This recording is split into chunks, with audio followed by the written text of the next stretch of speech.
Ions अपनी जगह बदल रही हैं। और ये सब क्यों हो रहा है?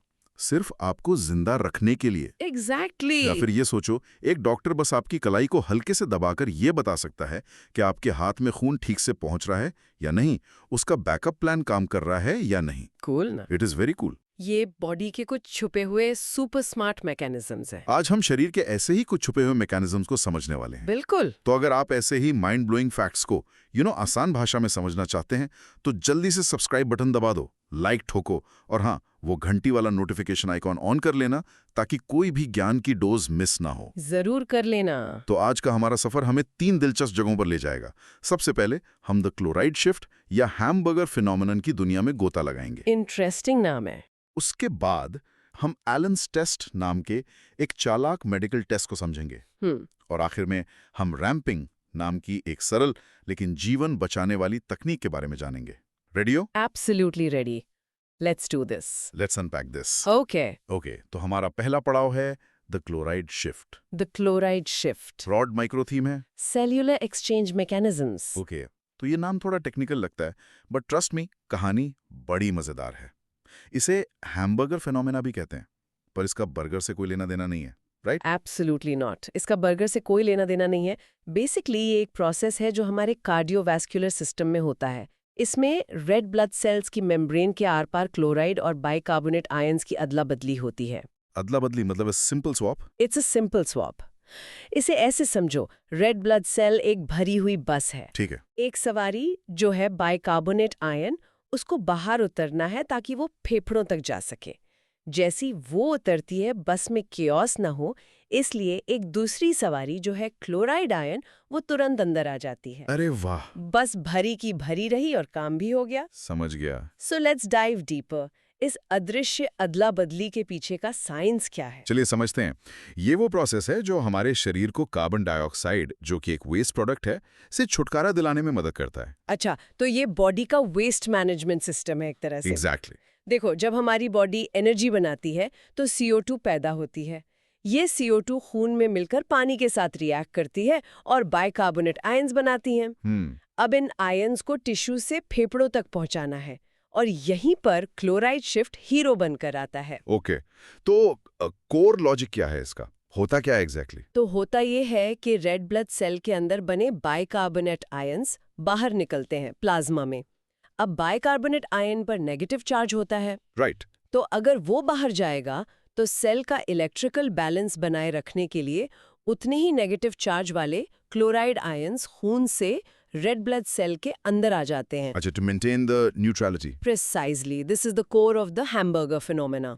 एक नेगेटिव बाहर, एक नेगेटिव अंदर, बैलेंस मेंटेन्ड। इसका रियल वर्ल्ड इम्पैक्ट क्या है? मतलब अगर ये प्रोसेस ना हो तो? सोचो, अगर ये ना हो तो हमारे खून में एसिड जमा हो जाएगा, जिसे एसिडोसिस कहते हैं, and that's very dangerous. Acidosis वो क्या होता है? मतलब खून का pH लेवल गिर जाता है, वो एसिडिक हो जाता है।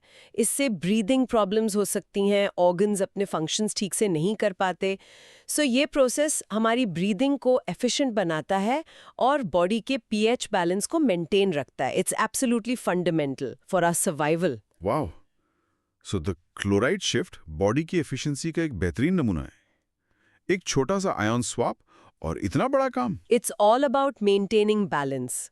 बॉडी का हर सिस्टम बैलेंस पर चलता है। मेरे पास एक सवाल है। पूछो। तो ये अदला बदली क्यों जरूरी है? बाइकार्बोनेट आयंस अकेले बाहर क्यों नहीं रह सकते? Great question. देखो, अगर सिर्फ नेगेटिव बाइकार्बोनेट आयंस बाहर निकलते रहेंगे और कोई नेगेटिव आयन अंदर नहीं आएगा तो रेड ब्लड सेल के अंदर पॉजिटिव चार्ज बिल्डअप हो जाएगा। अच्छा। और बाहर नेगेटिव चार्ज। इससे सेल की मेम्ब्रेन अनस्टेबल हो जाएगी, पोटेंशियली डैमेज भी हो सकती है। So balance is key for the cell's integrity. Got it. और ये हैमबर्गर नाम कहाँ से आया? ये मुझे अभी तक पजल कर रहा है। हाँ, अंडरस्टैंडेबल। इसे डच वैज्ञानिक हार्टॉग याकूब हैमबर्गर ने खोजा था। उन्हीं के सम्मान में इसे हैमबर्गर फिनोमेनन कहते हैं। So it's about a person, not the food. That makes so much more sense now. एक और सवाल, क्या ये प्रक्रिया बहुत तेज होती है? Extremely fast. ये फ्रैक्शंस ऑफ अ सेकेंड में होता है। जितनी देर में खून आपकी नसों से बहता है, उतनी देर में ये लाखों स्वैप्स हो चुके होते हैं। अनबिलीवेबल। तो अगर किसी में ये प्रोसेस स्लो हो तो क्या होगा? उन्हें सांस लेने में दिक्कत हो सकती है, वो जल्दी थक जाएंगे, मसल्स में क्रैम्प्स आ सकते हैं क्योंकि बॉडी वेस्ट CO2 को इफेक्टिवली बाहर नहीं निकाल पाएगी, एफिशिएंसी कम हो जाएगी। तो क्या हम कह सकते हैं कि ये बॉडी का वेस्ट मैनेजमेंट सिस्टम का एक बहुत ही क्रिटिकल हिस्सा है? एब्सोल्युटली, ये CO2 को मैनेज करने का एक बहुत ही स्मार्ट और एफिशिएंट तरीका है। प्रकृति का एक छोटा सा genius stroke you can say. क्या बात है। Okay, so now it's practice time. Yes. Now, pause and practice saying this aloud. The chloride shift, or Hamburger phenomenon, is the exchange of chloride and bicarbonate ions in red blood cells to transport CO2. Practice करो, repetition helps memory. So, a quick mini recap. In short, Chloride shift, body का एक clever trick है CO2 को ठिकाने लगाने का through a simple ion swap. perfect. चलो अब थोड़ा प्रैक्टिकल होते हैं। From cellular level to clinical practice. Let's do it. हमारा अगला टॉपिक है Allen's test interpretation. Allen's test. और इसका broad micro theme है, Assessing circulatory health. ये एक ऐसा टेस्ट है जो दिखाता है कि साइंस कितना सिंपल और पावरफुल हो सकता है। Here's where it gets really interesting. Absolutely. यह एक फिजिकल टेस्ट है जो हाथ में ब्लड फ्लो को चेक करने के लिए किया जाता है। स्पेसिफिकली ये देखने के लिए कि अल्नार आर्टरी ठीक से काम कर रही है या नहीं। अल्नार आर्टरी, ये कौन सी आर्टरी है? हमारी कलाई में अंगूठे की तरफ रेडियल आर्टरी होती है और छोटी उंगली की तरफ अल्नार आर्टरी। ये दोनों हाथ को खून सप्लाई करती हैं। अच्छा, तो ये टेस्ट कब करते हैं? सोचो, डॉक्टर को आपकी कलाई की रेडियल आर्टरी से ब्लड सैंपल लेना है, ओके, पर वो ये प्रोसीजर करने से पहले कंफर्म करना चाहते हैं कि अगर रेडियल आर्टरी में कुछ देर के लिए रुकावट आ भी जाए तो क्या बैकअप सप्लाई यानी अल्नार आर्टरी आपके हाथ को जिंदा रख पाएगी। एलेन्स टेस्ट वही सेफ्टी चेक है। Wow, so it's a backup check. It's a critical backup check. ये टेस्ट डॉक्टर्स की आंखों का कमाल है। No fancy machines, just simple observation to prevent a major problem. इसका बैकग्राउंड क्या है? ये क्यों इतना इंपॉर्टेंट है? इसे अक्सर आर्टीरियल ब्लड गैस यानी ABG सैम्पलिंग या आर्टीरियल लाइन प्लेसमेंट जैसे प्रोसीजर्स से पहले किया जाता है। ये प्रोसीजर्स आर्टरी को पंक्चर करते हैं। तो ये सुनिश्चित करता है कि हाथ की ब्लड सप्लाई कॉम्प्रोमाइज न हो अगर प्रोसीजर के दौरान रेडियल आर्टरी में कोई क्लॉट बन जाए या वो ब्लॉक हो जाए। समझ गया। तो इसका कोर लॉजिक क्या है? मतलब टेस्ट पॉजिटिव या नेगेटिव कैसे पता चलता है? इसका इंटरप्रिटेशन सीधा है। डॉक्टर दोनों आर्टरीज को दबाते हैं, पेशेंट को मुट्ठी बंद करने और खोलने के लिए कहते हैं, जिससे हाथ सफेद हो जाता है, ब्लड ड्रेन हो जाता है। एग्जैक्टली। फिर डॉक्टर अल्नर आर्टरी को छोड़ देते हैं, रेडियल को दबाए रखते हैं।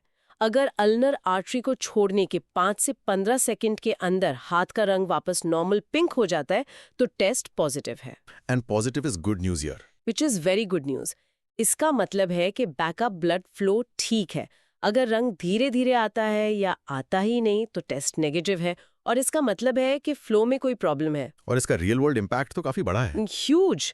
ये सरल सा टेस्ट हाथ को परमानेंट डैमेज से बचा सकता है। अगर बैकअप सप्लाई अच्छी नहीं है और मेन आर्टरी जिसे पंक्चर किया जा रहा है ब्लॉक हो जाए तो हैंड टिश्यूज मर सकते हैं, इश्कीमिया हो सकता है, गैंग्रीन हो सकता है। Oh, that's serious. Very serious. So it's a critical safety protocol. Allen's test हमें सिखाता है कि मेडिसिन में ऑब्जर्वेशन स्किल्स कितने जरूरी हैं। A low tech test with high impact results. But net, मेरे पास एक सवाल है। ये थोड़ा कंफ्यूजिंग है। पॉजिटिव टेस्ट का मतलब अच्छा क्यों है? यूजुअली मेडिकल टेस्ट में पॉजिटिव का मतलब कुछ और होता है। That is a very good point. बहुत लोग कंफ्यूज होते हैं। यहाँ पॉजिटिव का मतलब है we found a positive sign of blood flow.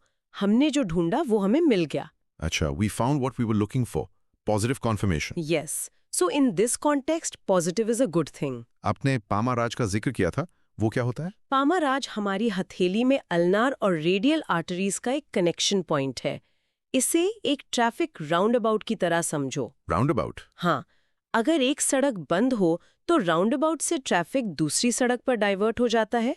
Palmer आज अगर ठीक से बना है तो रेडियल आर्टरी ब्लॉक होने पर अल्नार आर्टरी पूरे हाथ को सप्लाई कर सकती है। Brilliant analogy.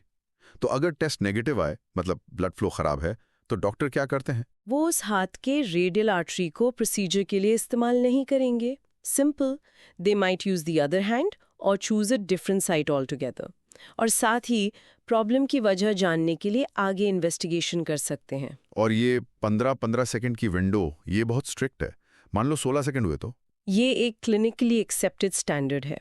15 सेकंड से ज़्यादा समय का मतलब है कि बैकअप सप्लाई स्लगिश है, इतनी रिलायबल नहीं है कि उस पर पूरी तरह निर्भर रहा जा सके in case of an emergency. तो सेफ्टी के लिए उस विंडो को फॉलो किया जाता है। Got it. Can you describe the test one more time, step by step? Sure. Doctor पहले पेशेंट की कलाई पर दोनों आर्टरीज, रेडियल और अल्नार, को लोकेट करते हैं। फिर दोनों को अपनी उंगलियों से दबाते हैं। Okay. पेशेंट से कहते हैं कि मुट्ठी को कई बार जोर से बंद करें और खोलें।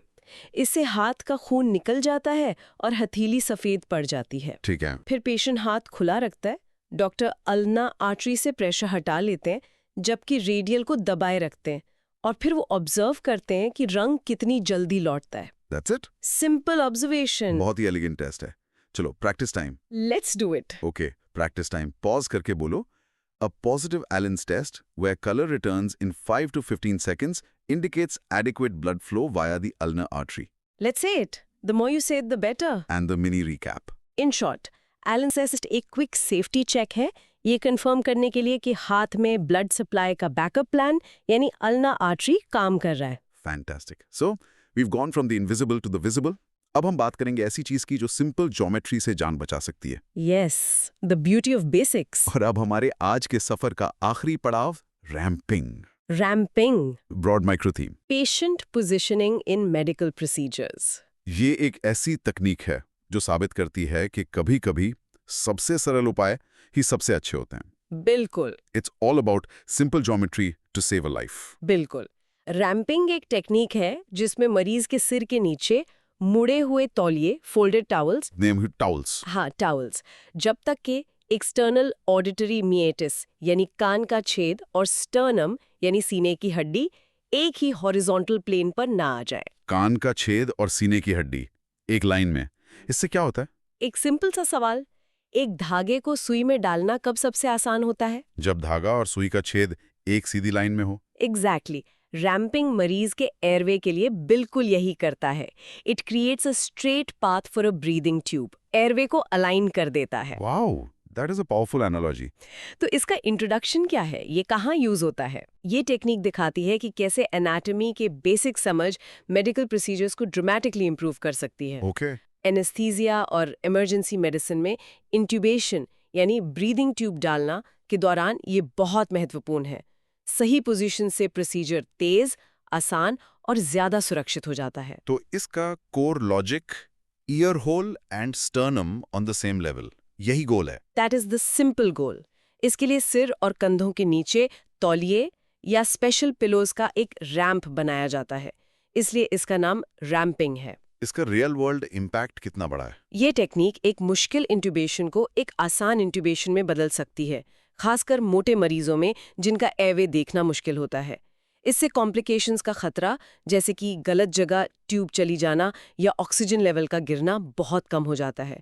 It's a game changer in airway management. So, in conclusion, ramping is a beautiful example of how smart positioning, not just high-tech equipment, leads to better medical outcomes. Absolutely. It's physics and anatomy in action. फिर से मेरे दिमाग में कुछ सवाल आ रहे हैं। Go ahead. कान का छेद ही क्यों? एक्सटर्नल ऑडिटरी मीटस, कोई और लैंडमार्क क्यों नहीं? नाक या ठुड्डी क्यों नहीं? क्योंकि एक्सटर्नल ऑडिटरी मीटस एक बहुत ही रिलायबल एक्सटर्नल लैंडमार्क है। रिसर्च ने शो किया है कि जब ये एक्सटर्नल नॉच के लेवल पर होता है तो अंदर के एयरवे स्ट्रक्चर्स, फेरिंग्स, लैरिंग्स और ट्रेकिया बेस्ट पॉसिबल अलाइनमेंट में आते हैं for intubation. It gives the doctor the straightest possible view. Interesting. क्या ये हर मरीज के लिए किया जाता है? It's considered a best practice, especially in patients with a predicted difficult airway, जैसे कि जिनकी गर्दन छोटी हो या जो obese हो. The goal is to always create the best possible view for intubation, so many anesthetists use it routinely. Okay, अब मेरा वही सवाल, सिर्फ तौलिए, ये बहुत लोटेक नहीं लगता? हॉस्पिटल्स में स्पेशल डिवाइसेस नहीं होते? हाँ, बिल्कुल लगता है, और इसकी सिंप्लिसिटी ही इसकी ताकत है। स्पेशल रैम्प्स और पिलोज आते हैं, लेकिन टावल्स हर जगह अवेलेबल होते हैं, इमरजेंसी रूम में, एम्बुलेंस में, रिमोट क्लिनिक में। The principle is more important than the tool, और प्रिंसिपल टाउल से ये अचीव हो जाता है। सही बात है।